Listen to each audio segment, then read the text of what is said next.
नमस्कार दोस्तों, डेट है आज की 2 जून 2021 और स्वागत है आपका एटोयल डिस्कशन में। आज 3 इश्यूज हम डिस्कस करेंगे। सबसे पहले हम आर्टिकल डिस्कस करेंगे चाइल्ड लेबर से संबंधित, महामारी का क्या असर हुआ है चाइल्ड लेबर पर। दूसरा आर्टिकल हम डिस्कस करेंगे चाइना की 3 चाइल्ड की पॉलिसी से संबंधित। यहाँ पे देखो एक बड़ा सा आर्टिकल है, इसमें सिर्फ एक ही पॉइंट एड्रेस होता है। सरकार कहती है कि पिछले फाइनेंशियल ईयर में ऑलमोस्ट $81 बिलियन की FDI आई है, जो कि पिछले साल के अपेक्षाकृत 10% ज़्यादा है। लेकिन इस आर्टिकल में राइटर बोलते हैं FDI ज़्यादा सरकार इसलिए बता रही है ताकि एक अच्छी तस्वीर सरकार की जनता के सामने रखी जा सके।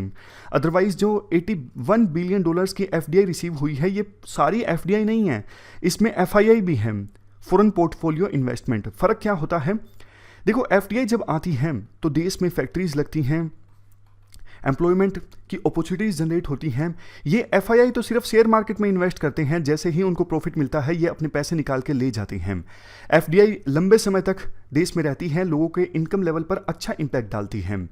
तो यही राइटर बोलना चाहते हैं इस पूरे आर्टिकल में।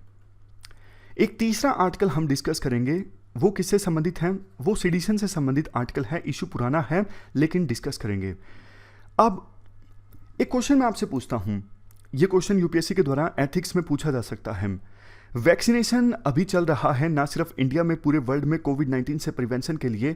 वैक्सीनेशन से संबंधित आप एथिकल इश्यूज डिस्कस कीजिए। 4 इश्यूज कम से कम आप बताइए वैक्सीनेशन से संबंधित।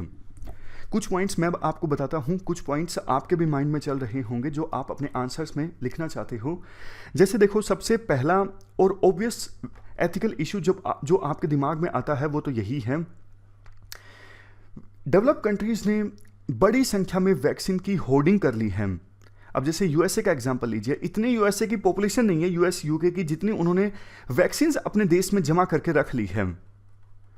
और दूसरी तरफ गरीब देशों में, खास करके अफ्रीकन कंट्रीज में, इवन इंडिया का भी एग्जांपल ले लीजिए। हाँ, इतना जरूर है कि जुलाई के महीने में, अगस्त के महीने में इंडिया में बड़ी संख्या में वैक्सीन प्रोड्यूस होने लगेंगी, लेकिन मई में तो इंडिया में वैक्सीन की कमी रही। अप्रैल में भी इंडिया के पास इतनी वैक्सीन नहीं थी।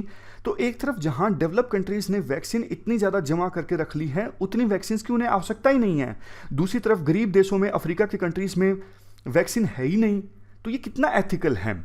गलत है ना। मतलब डेवलप कंट्रीज को ज़्यादा जो उनके पास वैक्सीन है वो दे देनी चाहिए गरीब देशों को। अब दूसरा जो एथिकल इशू है वैक्सीनेशन से संबंधित, वो पेटेंट से संबंधित है।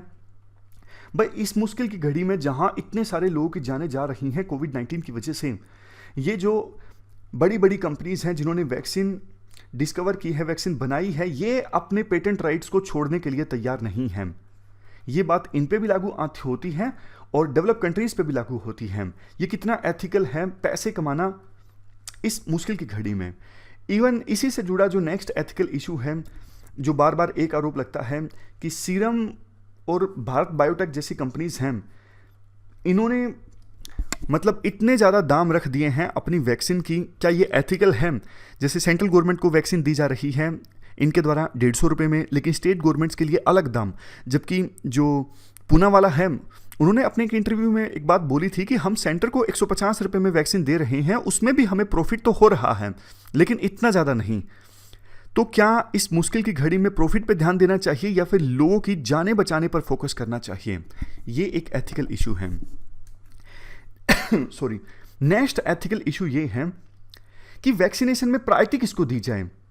क्या बूढ़े लोगों को प्रायोरिटी दी जाए जो सबसे ज़्यादा वल्नरेबल हैं इस कोविड-19 की महामारी से, या फिर प्रायोरिटी दी जाए यूथ को? अब तो हालांकि देखो, सरकार ने सभी के लिए वैक्सीनेशन ओपन कर दिया है, लेकिन एक आर्टिकल हमने डिस्कस किया था जहां पे राइटर बार बार इस एथिकल इशू को उठा रहे थे। यूथ को ज़्यादा प्रायोरिटी दी जाए या बूढ़े लोगों को? यूथ को ज़्यादा प्रायोरिटी इसलिए दी जानी चाहिए क्योंकि वो ज़्यादा घूमते हैं, मतलब इधर उधर वो मार्केट में ज़्यादा जाते हैं, वो पैसे कमाने के लिए उन्हें बाहर निकलना ही पड़ता है। लेकिन 60 साल से ज़्यादा जिनकी एज है वो रिटायर हो चुके हैं ज़्यादातर लोग, उन्हें घर पे भी रहेंगे तो मतलब इतना ज़्यादा उन्हें प्रॉब्लम नहीं है। तो प्रायोरिटी किसे दी जाए? अब यहाँ पे देखो बहुत सारी जो डायमेंशन है वो इन्वॉल्व है, लेकिन एक पॉइंट आप जरूर लिख सकते हो। अब एक नेक्स्ट इशू जो है वो ये है वैक्सीनेशन से संबंधित एथिकल। जैसे देखो भारत बायोटेक है, तीसरा ट्रायल जो है उसका डेटा नहीं आया था, लेकिन इमरजेंसी में सरकार ने अप्रूवल दे दिया। तो क्या ये एथिकल है? प्रॉपर डेटा सामने नहीं आया, उससे पहले ही अप्रूवल मिल गया, ये कितना एथिकल है, कितना अनएथिकल है? फाइजर जैसी कंपनीज का एग्जांपल ले लीजिए, वो बोलते हैं कि हम इंडिया में ब्रिजिंग ट्रायल नहीं कंडक्ट करेंगे, हम आपको हमारी वैक्सीन को अप्रूवल देना है तो दे दीजिए। ये तो सीधा सीधा ब्लैकमेल है ना। आप पहले ट्रायल तो कंडक्ट कीजिए, आपकी वैक्सीन इंडिया के लोगों के लिए कितनी कारगर है या फिर नहीं है। लेकिन चूंकि इंडिया में वैक्सीन की जरूरत है, ये कंपनीज उनको पता है डिमांड है, तो इसलिए वो ब्लैकमेल कर रही हैं सरकार को कि हम ब्रिजिंग ट्रायल नहीं करेंगे, सीधा आप वैक्सीन को इंपोर्ट कर लीजिए। ये अनएथिकल है। तो ये सारे इश्यूज आप लिख सकते हो जब क्वेश्चन पूछा जाता है वैक्सीनेशन से संबंधित कौन कौन से एथिकल इश्यूज हैं। अब चलिए हम डिस्कशन स्टार्ट करते हैं। First important article child labour से संबंधित है। आप जीएस पेपर 2 के इस टॉपिक से आर्टिकल को रिलेट कर सकते हो। ये सारे एस्पेक्ट्स हम कवर करेंगे इस आर्टिकल के डिस्कशन में। सबसे पहले देखो हम बात करते हैं कंटेक्स्ट की। देखो इस महामारी के कारण चाइल्ड लेबर इंक्रीज हुई है, इस बात में तो कोई डाउट नहीं है। लेकिन इस महामारी का चाइल्ड लेबर पर कितना असर हुआ है वो अभी पूरी तरह से मेजर नहीं हो सका है। महामारी के कारण लॉकडाउन लगा, लोगों का जो काम है, बहुत से लोगों का काम चला गया, वो गरीबी रेखा से नीचे आ गए, अनएम्प्लॉयमेंट बढ़ी है। इस वजह से परिवार के बच्चों को काम में लगाना पड़ा कुछ पैसे कमाने के लिए। और चूंकि लॉकडाउन के कारण स्कूल बंद हो गए, इस वजह से कुछ बच्चे तो अपनी एजुकेशन को कंटिन्यू कर सके, लेकिन वो बच्चे जो डिजिटली डिवाइडेड थे, मतलब वो इंटरनेट को एक्सेस नहीं कर पा रहे थे, उन्हें अपने स्कूल को छोड़ना पड़ा। आगे हम डिस्कस भी करेंगे किस प्रकार से महामारी का असर हुआ चाइल्ड लेबर पर। लेकिन उससे पहले हम कुछ रेलेवेंट डेटा डिस्कस कर लेते हैं। देखो हम आज अभी 21वीं शताब्दी के तीसरे दशक में हैं, 2021 में हम हैं। लेकिन दुखद बात यह है अभी भी पूरे वर्ल्ड में 152 मिलियन बच्चे हैं जो काम में लगे हुए हैं, जो चाइल्ड लेबर में लगे हुए हैं। और 152 में से 73 मिलियन बच्चे तो ऐसे हैं जो हैजार्डस काम में लगे हुए हैं। हैजार्डस काम जैसे कि कंस्ट्रक्शन रिलेटेड वर्क है, माइनिंग रिलेटेड वर्क है, जिसमें सेफ्टी रिलेटेड रिस्क होता है। अगर पर्टिकुलरली इंडिया की हम बात करें, इंडिया देखो एनएसएस का डेटा ये कहता है, काफ़ी बार देखो सोर्सेज को कोट करना अच्छा रहता है, सोर्सेज को कोट करने से आंसर्स में वैल्यू एडिशन हो जाता है। तो एनएसएस का डेटा ये कहता है हमारे देश में 6 से 13 साल के एज ग्रुप में आने वाले जो बच्चे हैं उनमें से 95% तो एजुकेशन हासिल कर रहे हैं, बाकी 5% एजुकेशन हासिल नहीं कर रहे हैं। लेकिन जैसे जैसे हम एज ग्रुप में ऊपर जाते हैं, यानी वो बच्चे जो 14 से 17 साल के एज ग्रुप में आते हैं, इस एज ग्रुप में 79.6% जो बच्चे हैं वो एजुकेशन हासिल कर रहे हैं, बाकी 21.4% नहीं 20.4% नहीं हासिल कर रहे हैं।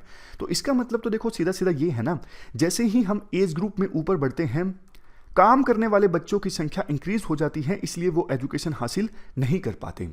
एक और डेटा है, सेंसस 2011 का डेटा ये कहता है हमारे देश में 5 से 14 साल के एज ग्रुप में काम करने वाले बच्चों की संख्या कितनी है? 10.1 मिलियन। और 10.1 मिलियन में से 8.1 मिलियन जो बच्चे काम करते हैं एज ग्रुप में, वो तो रूरल एरियाज में काम करते हैं। तो इसका मतलब क्या हुआ?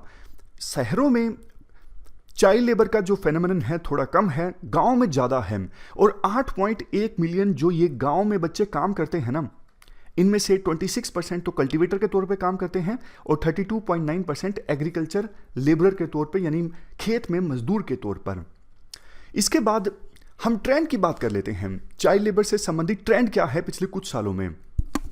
देखो अच्छी बात तो ये है, 2001 से लेकर 2011 के बीच का ये जो दशक था ना, इसमें चाइल्ड लेबर वाले बच्चों की संख्या कम हुई है।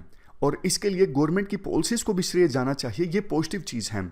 गवर्नमेंट ने एम्प्लॉयमेंट की काफ़ी सारी स्कीम्स लॉन्च की, जैसे मनरेगा scheme, right to education act आया फ्री एंड कंपलसरी एजुकेशन वाला, mid day meal scheme launch की गई ताकि बच्चों को स्कूल में खाना दिया जा सके।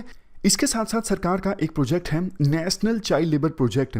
ये जो प्रोजेक्ट है वो काफ़ी सारी गवर्नमेंट स्कीम्स जो हैं वो चाइल्ड लेबर को एलिमिनेट करने के लिए उन स्कीम्स को कन्वर्ज करता है बेहतर रिजल्ट्स इंश्योर करने के लिए। कुछ समय पहले सरकार ने इंटरनेशनल लेबर ऑर्गेनाइजेशन की कन्वेंशन नंबर 138 और कन्वेंशन नंबर 182 को रेटिफाई किया था। तो ये दिखाता है सरकार कमिटेड है चाइल्ड लेबर को एलिमिनेट करने के प्रति। इन कन्वेंशंस के बारे में देखो, वैसे यूपीएससी ने प्री में क्वेश्चन भी पूछा था। लास्ट पॉइंट ये है, ministry of labour and employment operated एक ऑनलाइन पोर्टल है जिस पर जाकर government officials, law enforcement agencies और एनजीओ जो हैं वो चाइल्ड लेबर के केसेस संबंधित इंफॉर्मेशन को शेयर कर सकते हैं, चाहे वो इंफॉर्मेशन नेशनल लेवल की हो, स्टेट लेवल की हो या फिर लोकल लेवल की हो, ताकि चाइल्ड लेबर को खत्म करने से संबंधित जो लॉज हैं उनको इफेक्टिवली इंप्लीमेंट किया जा सके। तो अभी तक तो देखो हमने चाइल्ड लेबर को खत्म करने से संबंधित पॉजिटिव ट्रेंड के बारे में जाना, लेकिन एक नेगेटिव ट्रेंड भी है। नेगेटिव ट्रेंड क्या है? देखो ये बात तो सच है कि पिछले कुछ सालों में चाइल्ड लेबर कम हो रही है, लेकिन दिक्कत ये है पिछले 3-4 सालों में चाइल्ड लेबर कम होने की जो दर है वो रिड्यूस हुई है। मान लीजिए पहले चाइल्ड लेबर 10% की रेट से कम हो रही थी, तो अब सिर्फ 5% की रेट से कम हो रही है।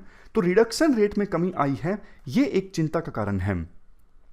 इसके बाद हम जानते हैं इस महामारी का क्या असर हुआ चाइल्ड लेबर पर।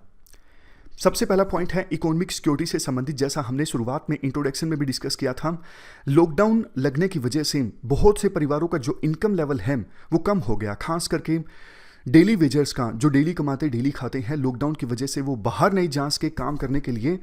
तो ऐसे परिवारों को देखो काफ़ी कठिनाइयों का सामना करना पड़ा, मजबूरी में उन परिवारों के बच्चों को उतरना पड़ा थोड़ा इनकम कंट्रीब्यूशन के लिए। माइग्रेंट वर्कर्स की बात की जाती है। इसके बाद माइग्रेंट वर्कर्स जो अपने होम स्टेट में लौटे, अब वहाँ पे देखो उनके पास काम नहीं है, बहुत तरह के इकोनॉमिक चैलेंजेस का उन्हें सामना करना पड़ रहा है। ना तो बच्चों की एजुकेशन कंटिन्यू रह सकी और मजबूरी में बच्चों को काम करने के लिए आगे आना पड़ा। तो ये हमने बात की इकोनॉमिक इनसिक्योरिटी की।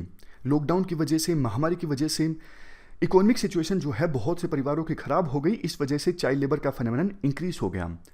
इसके बाद अगर हम बात करें स्कूल क्लोजर का क्या असर हुआ, देखो स्कूल बंद हो गए महामारी की वजह से। डिजिटल डिवाइड हमारे देश में है, आपको पता है, काफ़ी बार हमने डिस्कस भी किया है। डेटा एक बताइए जो आपको आंसर में यूज़ करना है जब भी डिजिटल डिवाइड की बात आए। आप एनएसएस की रिपोर्ट को कोट कीजिएगा। हमारे देश में देखो सिर्फ 24% हाउस होल्ड ऐसे हैं जो इंटरनेट फैसिलिटी को एक्सेस कर पा रहे हैं अभी फ़िलहाल के समय में। वैसे हो सकता है ये डेटा थोड़ा ओल्ड हो, लेकिन आज के आर्टिकल में इसे ही कोट किया गया है। एनएसएस का डेटा है 2017-18 का। अभी सिर्फ 24% इंडियन परिवार ऐसे हैं जो इंटरनेट फैसिलिटी को एक्सेस कर पा रही हैं, और इसमें से रूरल हाउस होल्ड्स की संख्या है सिर्फ 15% और अर्बन हाउस होल्ड्स की संख्या है 42%।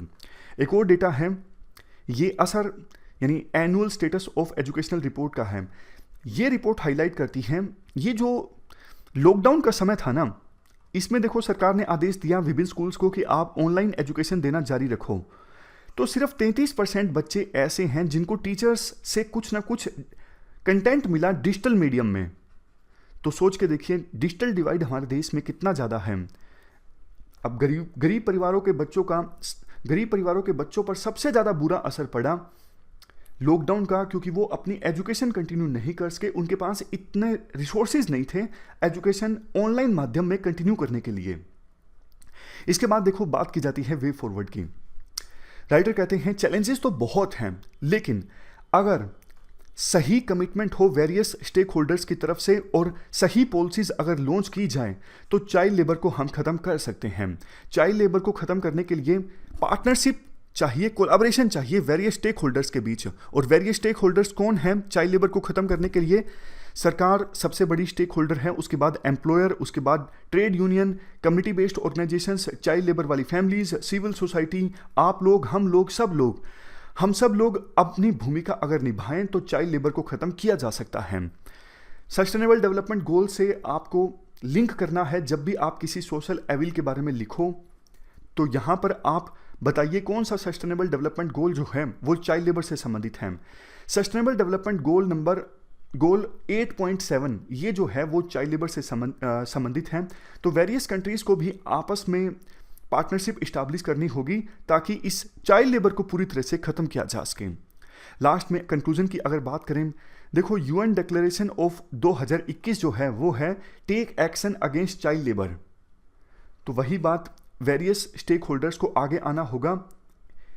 इस बुराई को जड़ से ख़त्म करने के लिए, क्योंकि हमारे आज के जो एक्शन हैं वो कल के बच्चों का फ्यूचर डिसाइड करेंगे। तो ये हमने पूरा आर्टिकल डिस्कस किया चाइल्ड लेबर से संबंधित। चलते हैं आगे।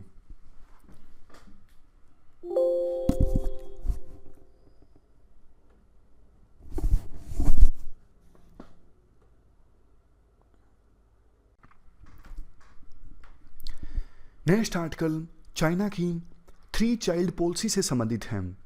आप जीएस पेपर 2 के इस टॉपिक से और जीएस पेपर 1 में जो सोसाइटी है वहाँ से भी इस आर्टिकल को रिलेट किया जा सकता है। सोसाइटी में तो सीधा सीधा टॉपिक है population and it's related challenges. ये सारे एस्पेक्ट्स हम कवर करने जा रहे हैं इस आर्टिकल के डिस्कशन में। सबसे पहले बात करते हैं कंटेक्स्ट की। कंटेक्स्ट देखो ये है, चाइना ने हाल ही में 3 चाइल्ड पॉलिसी इंट्रोड्यूस की हैं। बैकग्राउंड की अगर हम बात करें, 1960s में और 1970s में चाइना की पॉपुलेशन काफ़ी तेज़ी से इंक्रीज़ हो रही थी।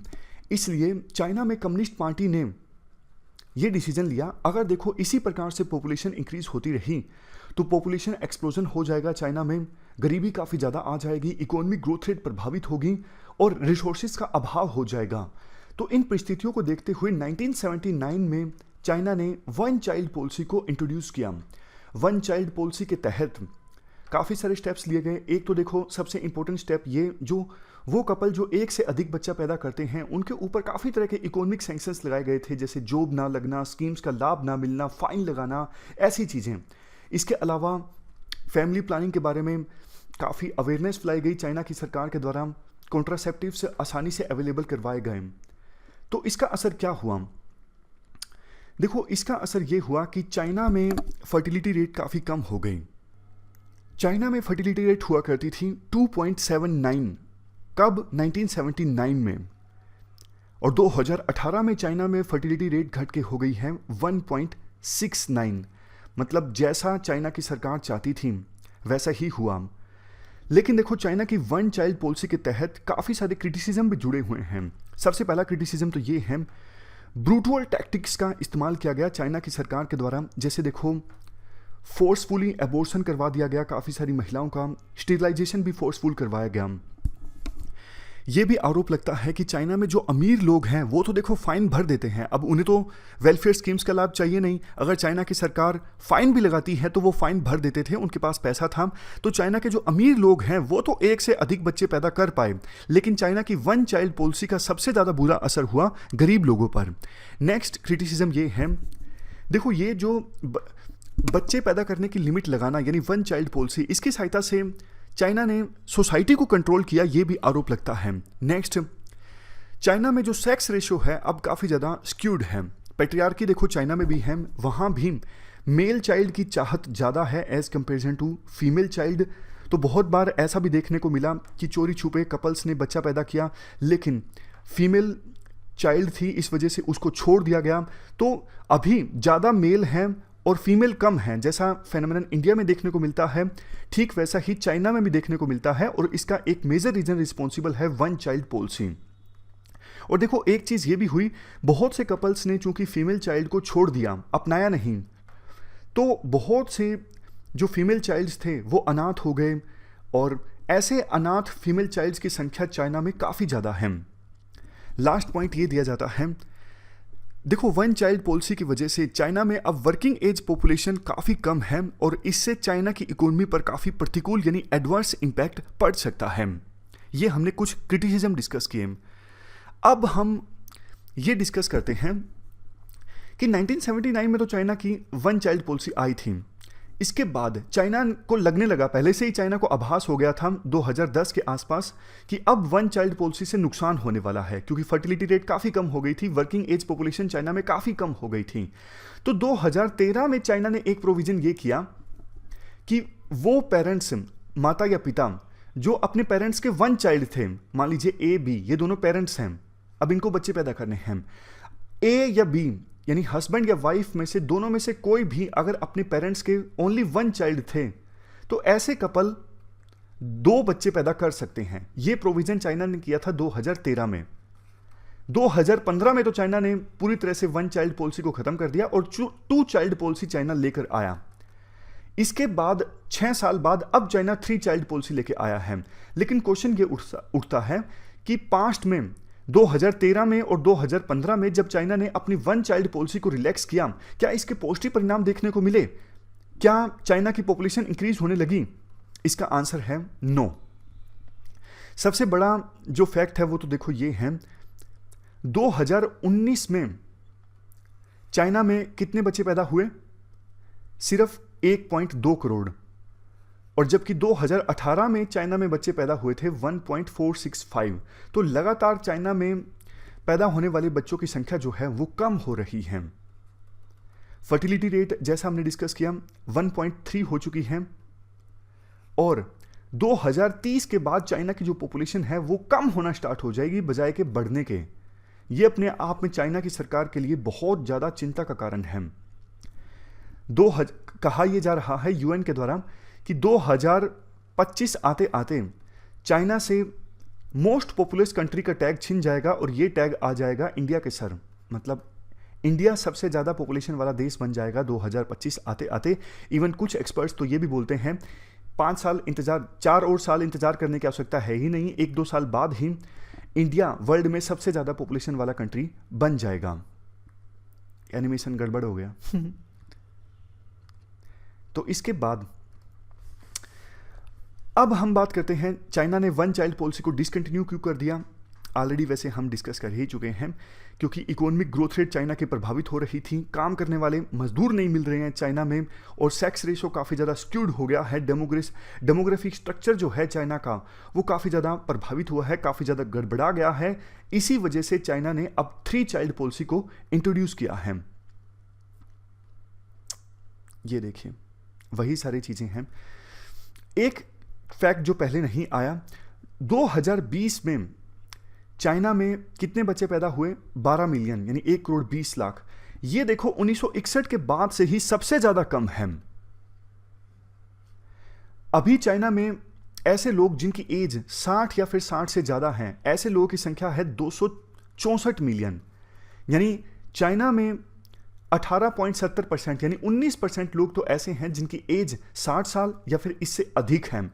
तो चाइना की पॉपुलेशन एजिंग है। चैलेंजेस की बात करें, क्या चाइना की 3 चाइल्ड पॉलिसी सफल होगी? देखो 2-3 फैक्टर्स यहां पे मेंशन करने लायक है। सबसे पहले इकोनॉमिक फैक्टर्स, सबसे मेन फैक्टर है ये इकोनॉमिक फैक्टर।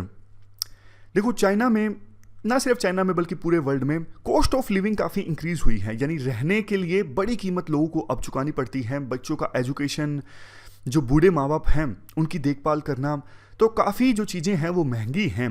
तो 1 चाइल्ड पॉलिसी अब चाइना के लोगों ने इनकलकेट कर ली है। चाइना के लोगों को लगता है कि एक बच्चा पैदा करना सही है, तो बहुत कम लोग ऐसे होंगे जो अब 3 चाइल्ड पॉलिसी को एडोप्ट करेंगे। बहुत से लोग तो ऐसे हैं जो मतलब अब बच्चा पैदा करने में विश्वास नहीं रखते हैं। ये फेनोमेनन पहले जापान में देखने को मिला था, इसलिए जापान ने काफ़ी सारे इंसेंटिव देने स्टार्ट किए। जैसे अगर आप बच्चा पैदा करोगे तो आपको फ्री फ्रिज मिलेगा, ये इंसेंटिव आपको मिलेंगे। तो हो सकता है चाइना भी आने वाले समय में बच्चा पैदा करने के लिए इंसेंटिव देना स्टार्ट कर दें। नेक्स्ट है cultural shift.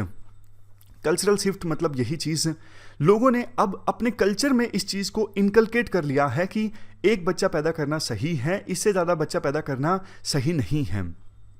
Long working hours भी एक रीज़न है जिसकी वजह से लोग 3 चाइल्ड पॉलिसी को नहीं अडोप्ट करेंगे।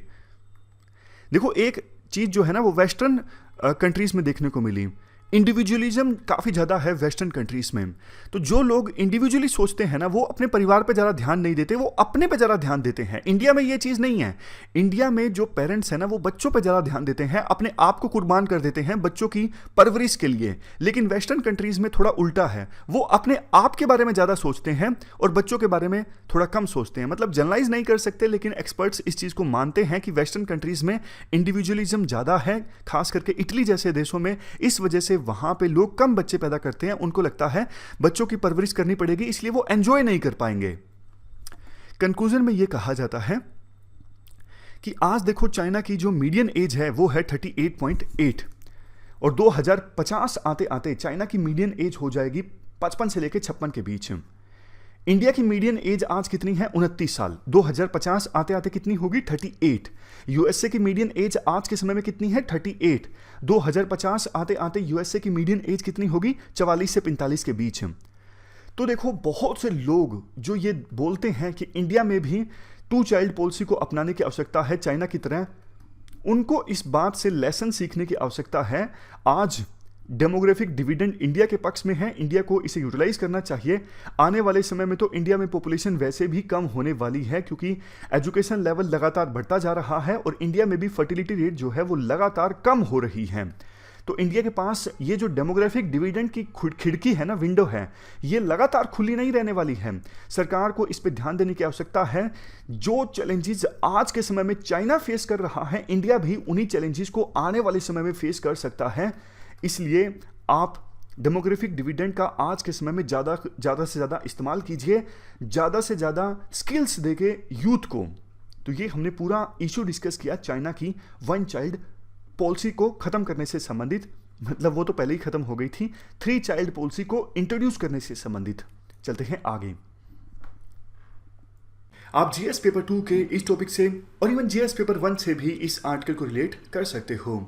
आज के आर्टिकल्स डिस्कस करने से पहले हम सेडिशन का जो बेसिक इशू है उसे रिवाइज कर लेते हैं। आखिरकार आईपीसी सेक्शन 124 है क्या, और क्यों बार बार इस सेक्शन को लेकर कंट्रोवर्सी क्रिएट हो जाती है, क्यों बार बार मांग की जाती है कि इस सेक्शन को हटा दिया जाए। तो चलिए बेसिक इशू पहले रिवाइज कर लेते हैं। क्या है आईपीसी सेक्शन 124A? अगर देखो कोई पर्सन सरकार के अगेंस्ट, सरकार जिसे चुना गया है रूल्स के अकॉर्डिंग, ऐसी सरकार के अगेंस्ट नफरत फैलाता है या फिर असंतोष फैलाता है, असुरक्षा फैलाता है, तो उस पर्सन के अगेंस्ट कार्रवाई हो सकती है सेक्शन 124A के अंतर्गत। 3 साल की या फिर फाइन हो सकता है या फिर इवन उम्र कैद भी हो सकती है। और देखो, असंतोष कैसे फैलाया जा सकता है आपको पता है, बोलकर या फिर लिखकर कोई ऐसा आर्टिकल पब्लिश कर लिया जिसमें रूल्स के अकॉर्डिंग चुनी गई सरकार के अगेंस्ट असंतोष फैलाया जाता है, या फिर चित्र की सहायता से। तो ये सारे एग्जाम्पल्स हैं सेडिशन के। लेकिन देखो, ये जो सेक्शन है बहुत ही ज़्यादा कंट्रोवर्शियल है। हम पहले कुछ डिटेल्स जानेंगे इस सेक्शन के बारे में, उसके बाद आर्टिकल की तरफ बढ़ेंगे, जानेंगे आज नया क्या कुछ है। ब्रिटिश ईरा का ये लॉ है सेक्शन 124A।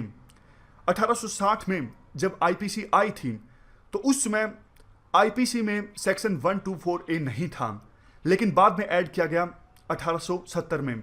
लेकिन फाइनल जो अमेंडमेंट हुई वो 1898 में हुई। उस समय देखो, हमारे देश के पॉलिटिकल लीडर्स, वो लीडर्स जो स्वतंत्रता के लिए लड़ाई कर रहे थे, अंग्रेजों से लड़ रहे थे, उन पॉलिटिकल लीडर्स को रोकने के लिए ब्रिटिशर्स ये सेक्शन लेकर आए थे। तो उम्मीद तो ये की जा रही थी कि जब देश आज़ाद होगा तो उस समय इस सेक्शन को हटा लिया जाएगा, लेकिन ऐसा कुछ भी नहीं हुआ। मैं आपको कुछ एग्जाम्पल्स देता हूं कैसे ब्रिटिशर्स के द्वारा इस सेक्शन का इस्तेमाल किया गया था हमारे देश के पॉलिटिकल लीडर्स के अगेंस्ट। जोगेंद्र चंद्र बोस के खिलाफ इस सेक्शन का इस्तेमाल किया गया था जब उन्होंने आवाज़ उठाई थी एज ऑफ कंसेंट बिल 1891 के अगेंस्ट। बाल गंगाधर तिलक के द्वारा इस सेक्शन का इस्तेमाल किया गया था 2 बार, एक बार 1897 में और एक बार 1909 में भी। इवन गांधी जी के अगेंस्ट भी ब्रिटिशर्स के द्वारा इस सेक्शन का इस्तेमाल किया गया था। पिछले कुछ समय में फेमस केसेस जब सेडिशन सेक्शन का इस्तेमाल किया गया, डॉक्टर विनायक सेन के अगेंस्ट, अरुंधति रॉय के अगेंस्ट, परवीन तोगड़िया के अगेंस्ट और कन्हैया लाल के अगेंस्ट भी। देखो, 1962 में सुप्रीम कोर्ट का एक वर्डिक्ट आया था, Kedarnath versus the state of Bihar. इस वर्डिक्ट में सुप्रीम कोर्ट ने कहा था कि देखो, सेडिशन का होना जरूरी है। अगर ये सेक्शन नहीं होगा तो कुछ लोग freedom of speech and expression का फायदा उठा के हमारे देश के टुकड़े करने की कोशिश करेंगे, इसलिए सेडिशन का सेक्शन होना चाहिए। मतलब 1962 के अपने वर्डिक्ट में सुप्रीम कोर्ट ने सेडिशन के सेक्शन को हटाया नहीं था, बल्कि आदेश दिया था कि इसे रखा जाए। उसके बाद मेनका गांधी केस 1978, इस केस में सुप्रीम कोर्ट के द्वारा कहा गया, अगर देखो कोई पर्सन सरकार की पॉलिसीज को, सरकार की नीतियों को क्रिटिसाइज करता है दायरे में रह के, तो इसका मतलब ये नहीं कि वो सरकार को उखाड़ना चाहता है, यानी सरकार के खिलाफ असंतोष फैला रहा है। तो ये क्लैरिफाई किया गया था सुप्रीम कोर्ट के द्वारा मेनका गांधी केस 1978 में। उसके बाद फेमस केस है Romesh Thappar versus union of India. इस केस में देखो हाईकोर्ट के द्वारा यह कहा गया था, कई बार सरकार क्या करती है, बुक बैन कर देती है, यह कह के कि अगर ये बुक रिलीज होगी तो लॉ एंड ऑर्डर की प्रॉब्लम क्रिएट होगी, नफरत का माहौल बनेगा। तो इस केस में हाईकोर्ट द्वारा कहा गया था कि देखो ये कोई रीजन नहीं हुआ, आप लॉ एंड ऑर्डर की बात करके या फिर पब्लिक सेफ्टी की बात करके कोई बुक बैन कर देते हो, तो ये आर्टिकल नंबर 19 का उल्लंघन है, freedom of speech and expression का उल्लंघन है।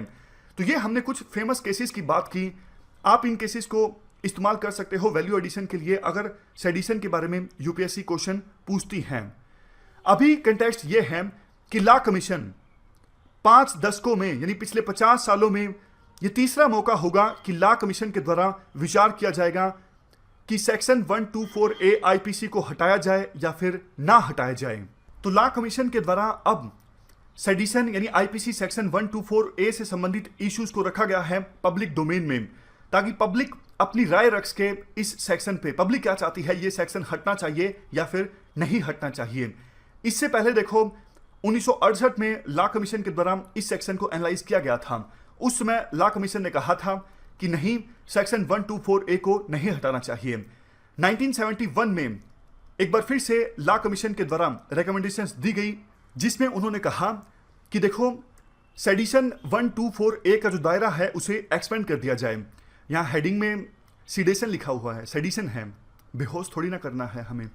तो लॉ कमीशन ने देखो 1971 में कहा कि अभी फिलहाल सेक्शन 124A में लिखा गया है कि कोई पर्सन गवर्नमेंट के खिलाफ असंतोष फैलाता है, लेकिन गवर्नमेंट के अलावा लेजिस्लेचर, जुडिशरी और संविधान के अगेंस्ट भी कोई पर्सन असंतोष फैलाता है, तो ये सब चीजें भी सेक्शन 124A के अंतर्गत आनी चाहिए।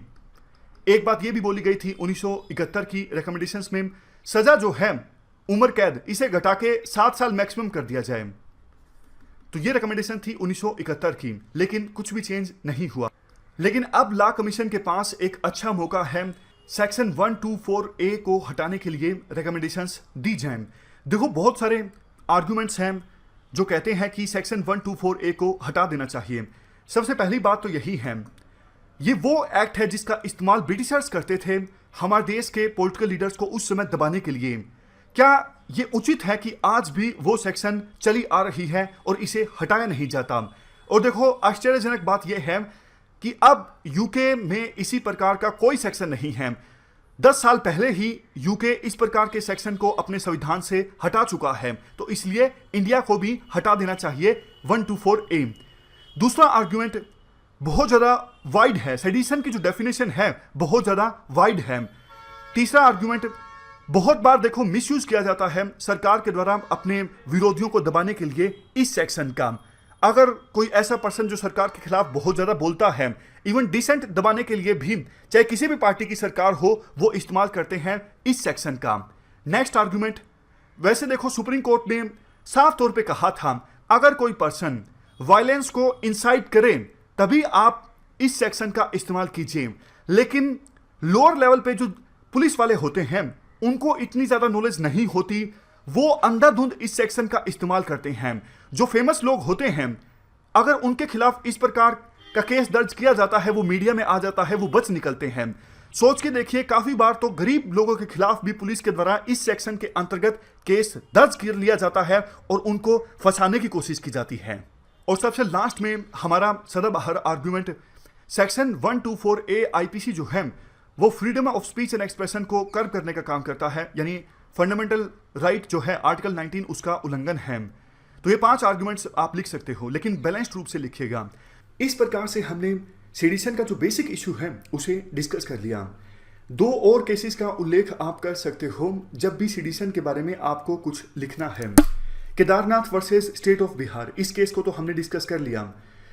1982 का P अलावी versus state of Kerala और 1995 का Balwant Singh and ANR Vyas state of Punjab, in 2 cases का उल्लेख भी आप कर सकते हो। इन 2 केसेस में सुप्रीम कोर्ट ने सेम सी बात कही थी, अगर देखो स्लोगन्स रेज किए जाते हैं या फिर पार्लियामेंट को क्रिटिसाइज किया जाता है, जुडिशियल सेटअप को क्रिटिसाइज किया जाता है, तो ये सेडिशन के अंतर्गत नहीं आता है।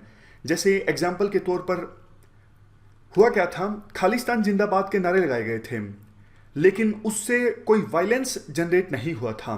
तो इस केस में सरकार के द्वारा सेडिशन के तहत केस दर्ज कर लिया गया था, लेकिन 1995 में सुप्रीम कोर्ट का वर्डिक्ट आया।